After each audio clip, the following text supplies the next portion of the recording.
Hey everybody, I'm David with Bolivar Live, and we're back for another show, a 5-part series. This is part 2 on the Bolivar Peninsula Special Utilities District.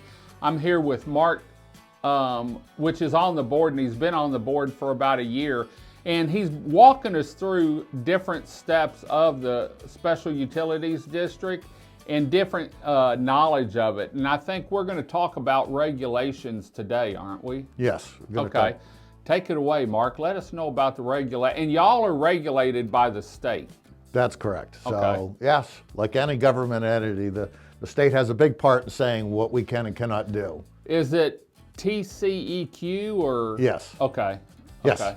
So they definitely, we have to follow their guidelines. Their guidelines. So that's an important part. And this is not the most exciting part of the presentation, but it's an important all part leads because up to what's happening down here. yes, it explains why we need to follow the rules that are in place. So basically, the Bolivar Peninsula SUD is regulated primarily by, as you pointed out, the Texas Commission on Environmental Quality and the Public Utility Commission. So some things to consider in the past. So we have water lines that were installed in the past that were not sized to the number of lots that were platted. For example, we have a lot of places where there are 100 lots that were platted, where a 4-inch line should have been installed based on the TCEQ requirements. Right. But on many of these, there was only a 2-inch or 2.5-inch water line put in place. And because of the growth that we saw, especially during COVID, the numbers were astronomical in sales. What happened is it pushed us to the limits on the number of the connections allowed on a lot of these streets. And this is regulations from TCQ that says if you have a 2-inch line or a 4-inch line, it can cover this many 5/8 taps because of the pressure. It has to keep a certain amount of pressure, back pressure on it, more or less. That's correct. Okay. So, and what's also happened is in a lot of these cases where roads were sized properly with the right line, people have gone in and subdivided large single lots within those streets, creating multiple lots, which then took it beyond the minimum that was covered. So 14, an example would be on Atkinson Road, 14 lots have been subdivided into 23 lots. Okay. That creates an overcapacity issue for that street. For the issue. So the Texas Water Code protects us from persons who subdivide land, dividing it into lots of parcels that go beyond the minimum capacity. So we can't, we're not expected to go in there and make those changes and corrections. And in the future though, we've addressed that problem so it never happens again. Right. So we'll cover that. So basically what you're talking about is the minimum water line sizes that are required by TCEQ. Whoops. Go backwards. No. Sorry about that. There we go. So basically for a 2-inch line, the maximum number of connections you're allowed is 10. 10.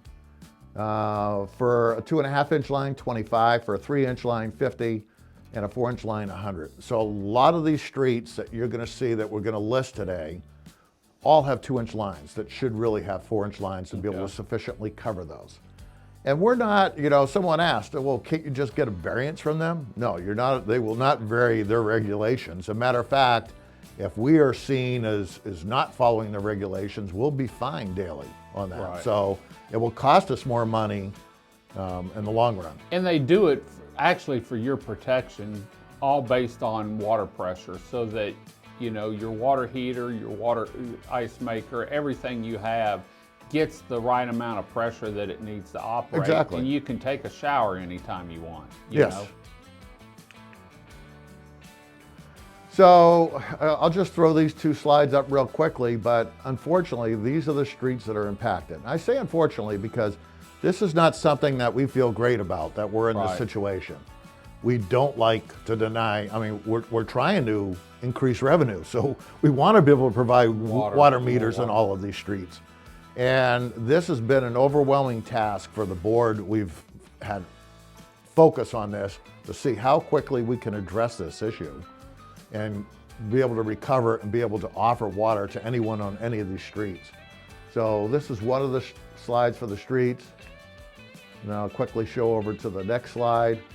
So a lot of this, we just recently uncovered when we did our capital improvement plan and hired an LGA engineering firm that actually looked at it and said, okay, these are the streets that are maximum capacity.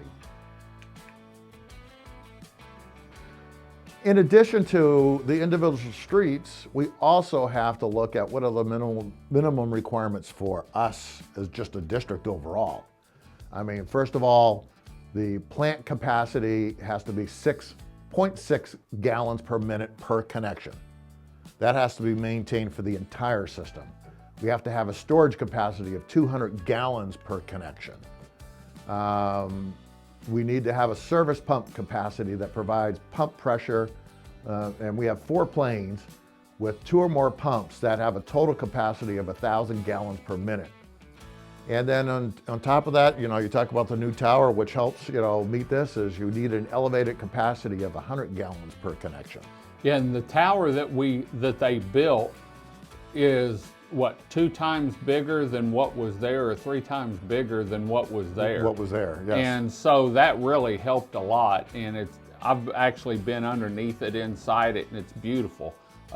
We've done some drone work on it and got some good drone pictures, but that was really, and they went back with the same color, the same lettering and everything, so all it did was grow, but it's still a good landmark for everyone. Yeah, and as you pointed out, that was built with a grant. Right. That cost the end user not a nothing.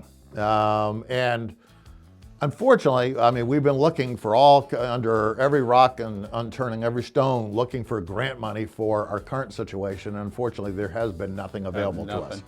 Okay. So we have been making sure that we're trying to look at alternatives, yes, and that's not open to us at the moment.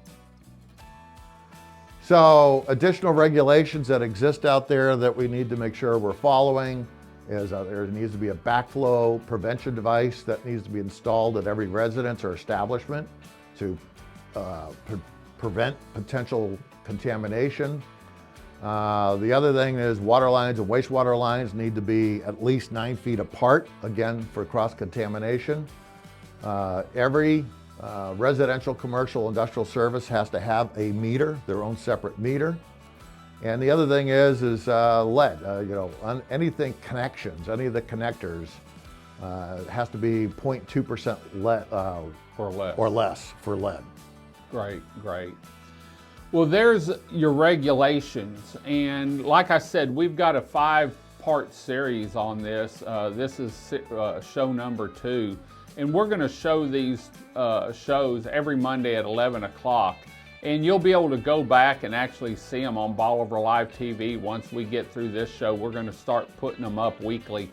And Bolivar Live TV is on Roku and Amazon Fire. So Mark, thanks for joining us this week, and we'll be back next Monday with another show and more information on the Bolivar Peninsula Special Utilities District here on the Upper Texas Coast, Bolivar Peninsula.